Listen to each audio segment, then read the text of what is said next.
আমি আমার মাতৃভূমি নিয়ে কিছু কথা বলবো। এটা হচ্ছে আমার মাতৃভূমি বাংলাদেশ। বুঝলাম এটা বাংলাদেশ, সমস্যা নেই। তবে আমার যে সমস্যা হচ্ছে,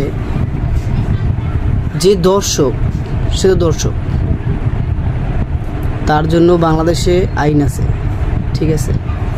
আইনে 90 দিন, 1 বছর, 2 বছর এমন করে আমরা আইন পাশ করি, ঠিক আছে?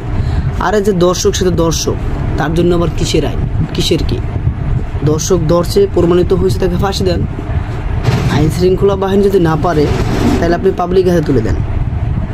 পাবলিকের সিস্টেম তো জানেন, বর্তমানে যারা চুরি করে বা ছিনতাই করে বা ডাকাতি করে, তাদের অবস্থা কেমন অনেক ভিডিওর ভিতরে দেখতে পাচ্ছেন সবাই, ঠিক আছে?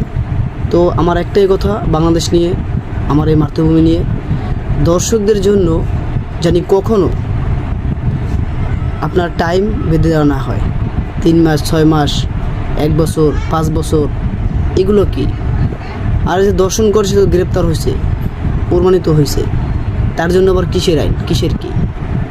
তাকে ফাঁসি দিয়ে দেন, নাহলে প্রকাশে দিয়ে দেন, আমরা বিচার করব। দর্শককে নিয়ে কত হইচই, আর ও তো দর্শক, ওকে নিয়ে হইচই করার কী আছে? যে দর্শন করে সে বুঝে শুনেই করে যে ও দর্শন করতে আছে, ঠিক আছে? দর্শনের শাস্তি এমন হওয়া উচিত, হয়তো ফাঁসি, নয়তো অর্ধেক মাটির ভিতরে ঘেরে তারপর কি ইট মারা দরকার। 5 বছরের শিশু, 10 বছরের শিশু, 4 বছরের শিশু, 8 বছরের শিশু, আমাদের বোন আসিয়া। বাংলাদেশ নিয়ে আমি খুব লজ্জিত, কি বলবো। এটা বাংলাদেশ আমার কাছে মনে হয় না, কারণ অনেকে অনেক কথাই বলবেন যে এই সেই কত নাকি।